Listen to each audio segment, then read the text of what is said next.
Hello student, class 3rd, good morning all of you. Today we will study chapter number 8 Hindi reader.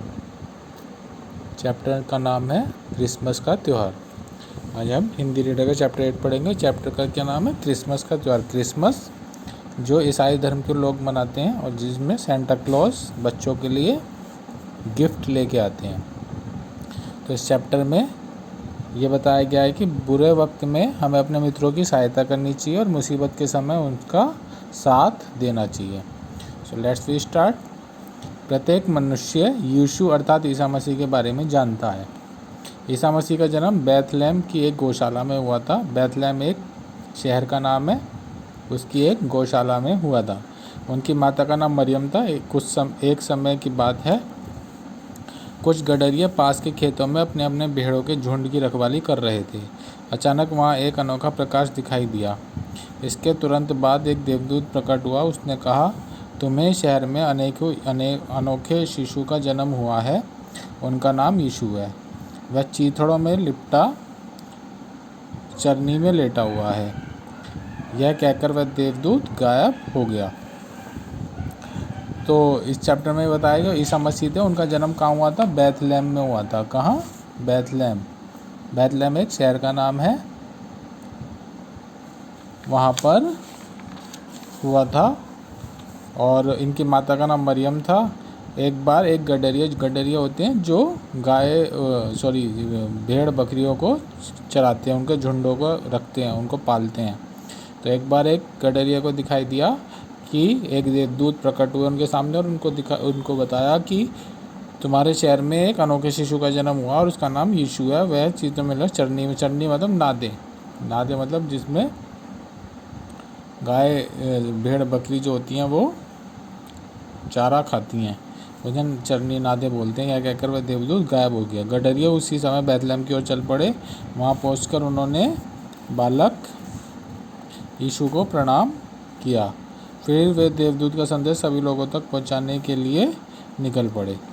उन्होंने क्या करा, उस गडरिये ने यीशु को देखा, वहाँ जाके वहाँ पर एक बालक लेटा हुआ था। उन्होंने उसको प्रणाम किया और फिर उस बच्चे को लेकर और देवदूत का जो संदेश था वो सब लोगों को बताने के लिए निकल पड़े।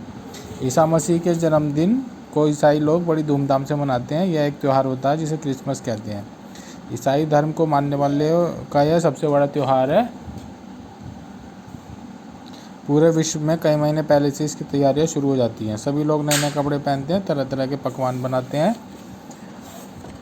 ईसाई धर्म के जो लोग होते हैं वो इस त्यौहार को बड़ी धूमधाम से मनाते हैं। विदेशों में भी बहुत जगह पर यह त्यौहार बड़ी धूमधाम से मनाया जाता है। सभी लोग नए नए कपड़े पहनते हैं, इस तरह के तरह तरह के पकवान बनाते हैं। इस त्यौहार पर क्रिसमस केक जरूर तैयार किए जाते हैं। लोग एक दूसरे को शुभकामनाएँ और उपहार देते हैं। कई दिन पहले से ही गायन मंडलियाँ घर घर जाकर यीशु के जन्म का संदेश गा कर सुनाती हैं। आया है यीशु और सुख की भेंट लाया है। घर वाले उन्हें कुछ दान देते हैं और चाय नाश्ता कराते हैं। 25 दिसंबर को लोग नए कपड़े पहनकर चर्च जाते हैं, वहाँ प्रार्थना करते हैं, एक दूसरे को बधाई देते हैं।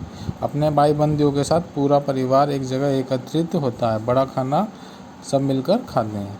इस त्यौहार की एक मज़ेदार बात है कि 24 दिसंबर की रात को बच्चे अपने मोजे बाहर टांग देते हैं। बच्चों के सो जाने पर माता पिता उन मोजों में उपहार डाल देते हैं। सुबह जब बच्चे सो के उठ गए तो समझते हैं कि सेंटा क्लॉज आकर उन्हें उपहार दे गया। इस प्रकार बच्चे बूढ़े सभी इस त्यौहार को बड़ी प्रसन्नता से मनाते हैं।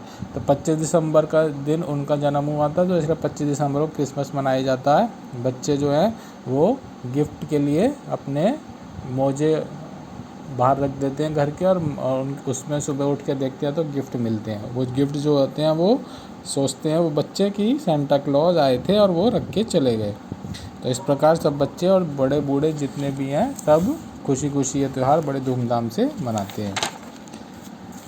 इस दिन लोग यीशु के उपदेश को याद करते हैं। यीशु कहा करते थे, हम सब भाई भाई हैं, सबसे प्रेम करो, गरीबों और बीमारों की सहायता करो, अपने पड़ोसियों की सहायता करो, प्रेम करो, ईश्वर से प्रेम करो।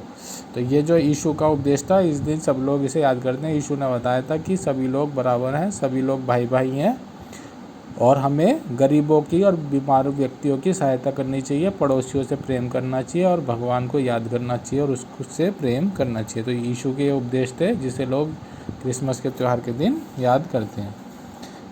इसके वर्ड मीनिंग और टिक राइट और फिलअप ये आपको अपनी कॉपी में करने हैं। क्वेश्चन आंसर कल आपको वर्कशीट में कराए जाएंगे। Thank you, have a nice day.